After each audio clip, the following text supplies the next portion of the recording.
crunch, bring it back, single leg swing. Let me teach you how to wrestle. Okay, let me teach you how to wrestle. And welcome back to Wrestling Mindset. Today we're back with the great Brock Hardy. Brock, thank you for joining us. Yeah, of course. Glad to be here. Absolutely. We're just talking NCAAs, man.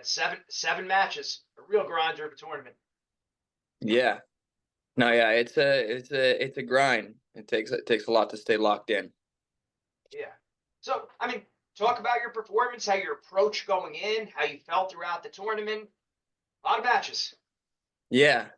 Yeah, no. So I mean, I went into the tournament knowing my seed being the 9 seed, knowing that I was gonna get a better guy in the first round, being that high. I knew that in the second round I was gonna have Sergio Lemley, who I had just lost to at Big Tens, and knowing I was gonna have the 1 seed in the quarters. And so, knowing that, I knew that I had a long road to be a national champ, and to be an All-American in general was going to be tough because of, the way that things fall out. And so, preparing to the tournament, the mindset is to be a national champ, you have to beat all of the best guys. Sometimes you get a better route for it. Sometimes you don't have to wrestle, certain guys, but at the end of the day, you're going to have to beat some really good dudes. And so approaching the tournament with the mindset of, I'm going to possibly wrestle everyone in this bracket, and I got to be able to beat everyone in this bracket. Right. Yeah, absolutely. So, I mean, it sounds like you felt like your mindset was good, solid going in. You felt the approach was, everything was on point. Yes. Yeah. No, I mean, I wouldn't change anything about how I approached the tournament. But really good. How do you manage your energy throughout a 3-day tournament? It's a long time. I mean, it's a lot of matches, but at the same time, it's over a period of time. So you're not wrestling every hour. How do you Yeah. manage that and keep your head like being ready when it's time to go, when to be calm, when it's time to be calm? Yeah, I think it's really important that you understand how the sessions work as a competitor. And so, if you never lose in the tournament, this is how it's going to go. You're going to go wrestle Thursday morning, wrestle Thursday night, wrestle Friday morning, wrestle Friday night, wrestle Saturday night. And so it's really spread out. And so even if you lose, you're only going to have 2 matches in a session at the most. And so you kind of have to approach each session with full energy towards that one session, right? So Thursday morning, you get done with your weight cut, put some food in you, and you don't worry about how much food you're putting in, and you go, all right, go win this match, put all my energy into this match. All I can think about is the 7 minutes I have with this other guy.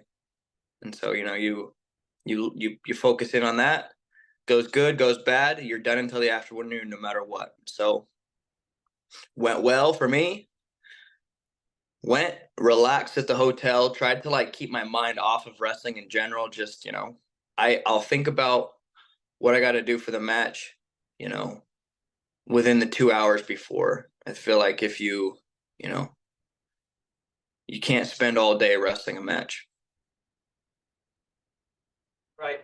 And I feel like that's for a lot of people, it's tough because you're there, the excitement's high. Like you're at the national tournament, you've been training for this, and now you're here, but you can't get worked up. You still have to keep it in perspective and just know that, hey, this is not the time. There's a time to go. There's a time to stop. There's the peaks and valleys. If you're up the whole time, not just physically, but also mentally and emotionally, you're drained. No, for sure. You really have to be able to manage your energy in terms of not even just physical, but the mental energy that you give to it, and the emotional energy that you can award the tournament. Which guys did you wrestle before the NCAAs that you wrestled again? So every person I wrestled at NCAAs, I had wrestled in the past 2 years. So first match was Danny Puccino, who I had wrestled during the Big Ten season. I've wrestled him twice during the Big Ten season from Illinois. Second match was Lemley, who I've wrestled twice this year. That we split matches, and then I got the third. Mendez, we wrestled once at Vegas, and then wrestled at the NCAA tournament. Josh Coderhunt from Navy, who I wrestled at the Navy Classic. Ryan Jack, who I wrestled for the U23 World Team last year, and at Vegas, and when we dueled them last year. So I've wrestled him, I feel like, a numerous amounts of times. And then Real Woods, who I've wrestled 6 times now. Talk about the mindset there, because when you're wrestling the guys you've wrestled over and over, it's, I mean, they know you, you know them. Sometimes the past matches where, hey, I beat this guy, where I lost to the guy, where the score was not indicative of the match, either in my favor or not in my favor. Talk about that. Yeah, no. So I feel like even just for the first match, Danny Puccino, I've wrestled him numerous times and I've gotten the better side of him. But I feel like every time I go into that match, I have to go in and go, hey, Danny is a stud and he can make things happen. And so just because I've beat him before, just because I've gotten, bonus point wins on him before, I have to approach the match with the same intensity that I would approach anyone else, because, he wrestles so hard that he can make any match, close. And then for the other guys, guys that I've lost to or guys that I've split matches with, the mindset is, you can't think that he's going to be the same person as the last match, right? I couldn't wrestle, let's say, when I wrestled Real last, oh, I got this on Real the last time we wrestled. Well, that there's no guarantee that they're going to make the same mistakes twice. And so you have to be completely diligent in understanding and open for new mistakes to exploit and new, opportunities to score. Right.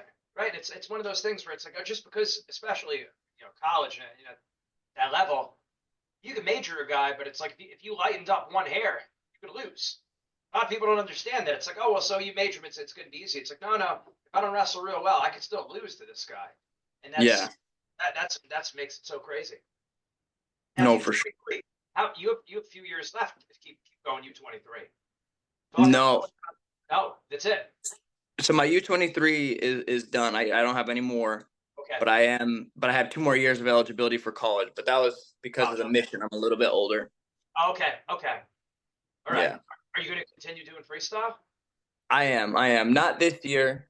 I'm gonna take a little bit of a break. I've been going nonstop since essentially July. And so kind of gonna take a break.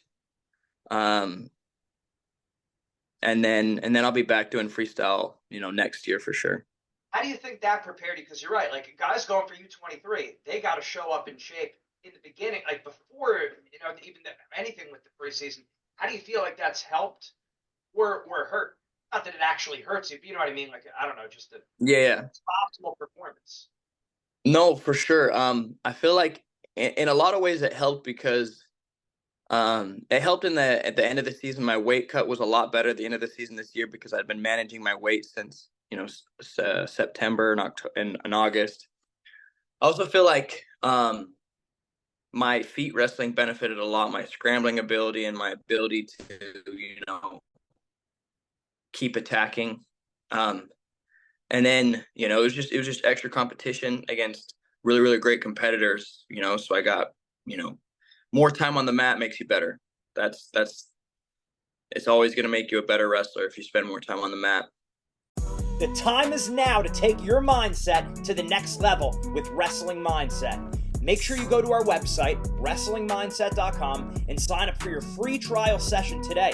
Don't wait any longer. You want the mental edge right now. When you sign up for the free trial session, you're also going to get a copy of our free ebook, Building the Predator Mindset. This book has helped thousands of people build confidence, relax under pressure, get motivated, and build mental toughness in wrestling, school, and life.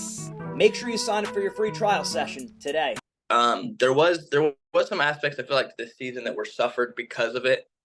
I had a really poor December in terms of performance. I feel like specifically the Vegas tournament, Cliff Keen Invitational, and I felt like we talked about it with the coaches and stuff, and part of it was is that I went for a peak in the middle of October, but I never let myself come back down, right? We were talking about the energy of a tournament. You have your peaks and your valleys.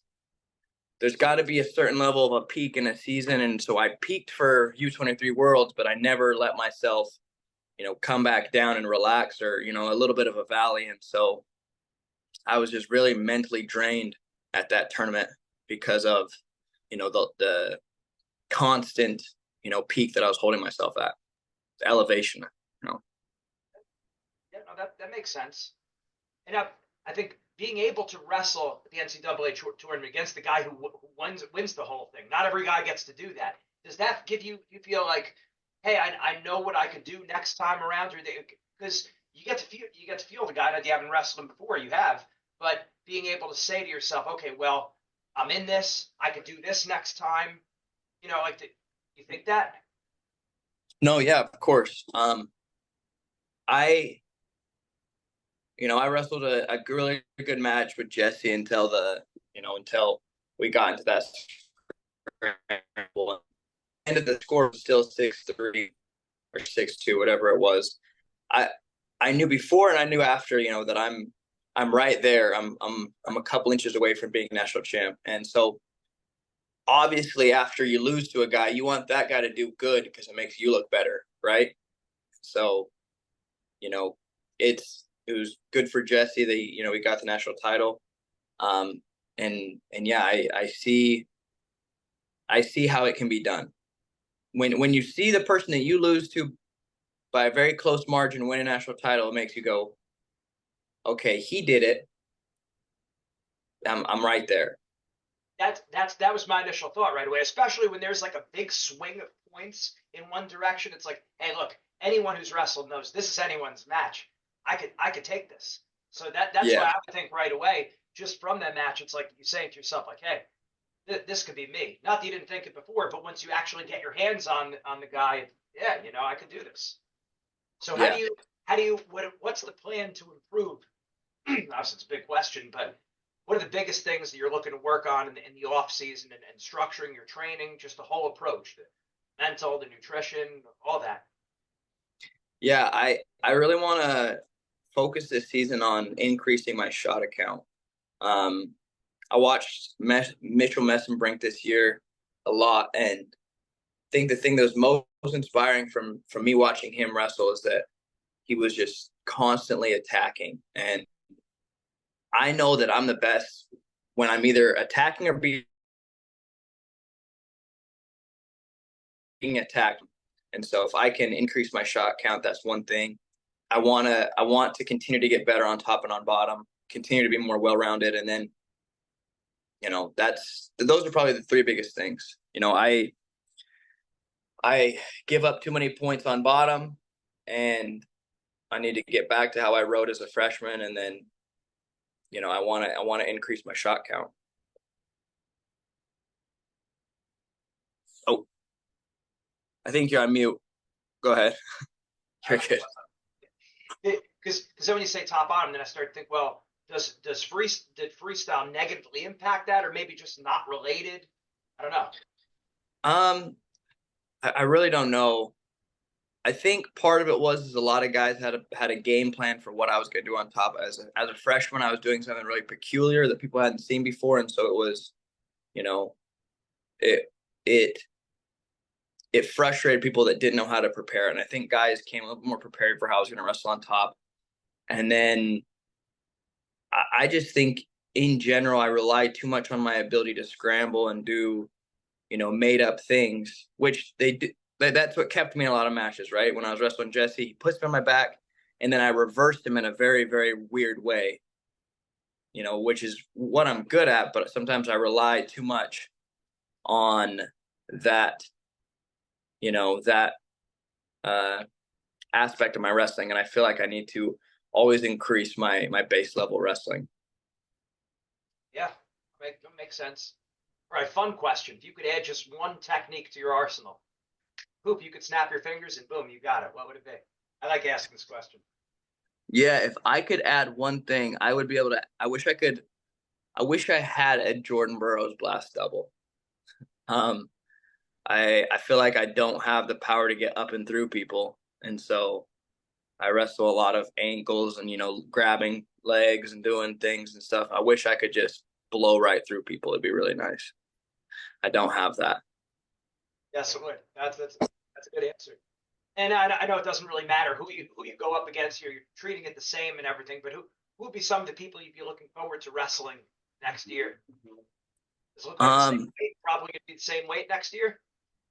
yeah, I mean, I think everyone talks a lot of, everyone's sick of cutting weight by the NCAA tournament. So everyone on the podium was saying how they were, oh, I might bump up this or that. But I'm excited to get back on the mat with Mendez. Get excited to get back on the mat with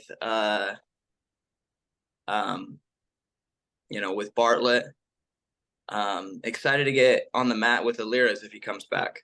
I haven't got to wrestle him, and so I just want to wrestle with people that want to score points because I think it's really fun when both guys are wanting to put points on the board.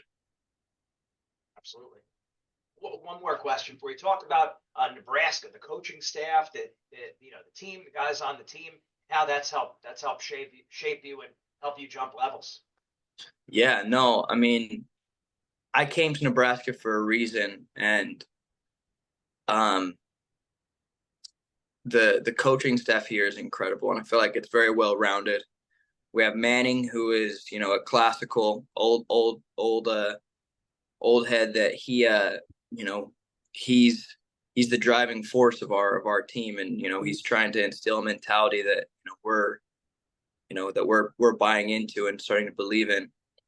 Coach Snyder, is very analytical, and I work out with him constantly, and it's great to see how he approaches the sport in his own way. And then Tervel, who's helped me to develop my my weirder style some more, my scrambling ability. And James Green is incredible to wrestle with. He's really helped me develop a lot of confidence in a lot of positions and helped me to become a better wrestler. And just being around him is infectious. I feel like winning is an infection sometimes. And then just the team in general, I just feel like we don't lose a lot. And as in, like, we don't lose a lot of guys, that are going, and we lose Peyton Robb, but he's sticking around. And so I just feel like this culture that we've created is only going to get better. It's awesome. No, it's definitely a great place, and you could see what they do with the guys just year in and year out, like just jumping levels. And being a Jersey guy, I'm seeing just like looking at Burroughs and James Green, like they were very good in high school, but they definitely jumped levels big time, multiple levels, big time in college. And anytime that I've seen Nebraska wrestle, you guys, or when they came to the rack at Rutgers near well, not rack Jersey Mike's now, it's like you could just see it's a very well coached team, and from what I could tell, good guys. So that's awesome. Yeah. All right, I do have one more question. I'm thinking about. We do have a pretty decent following in Utah. Talk about your background of growing up there and wrestling, where you wrestled, how that developed you. Yeah. No, I mean, growing up in Utah was perfect for what I've become.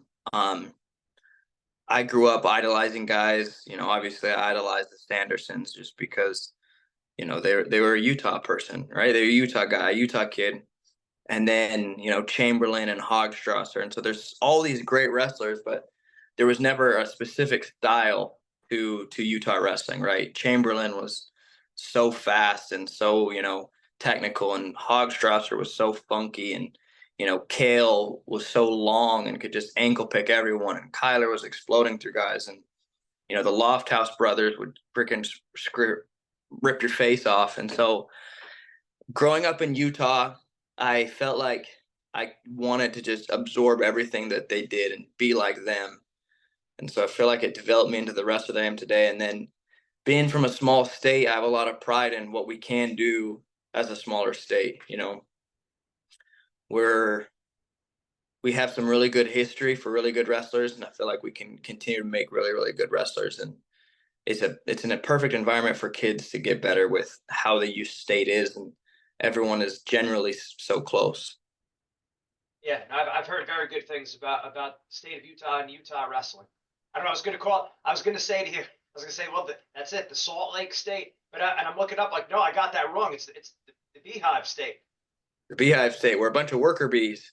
We all work together. All right, I like it. Excellent. There you go. Learned something new right there. Rock, awesome Yeah. stuff. Great season. Keep up the great work. We're rooting for Thank you. you. Thank you very much. We'll have to do it again. I appreciate it. Thank you, Gene. I hope you have a good day. You too. Take care. All right. Bye.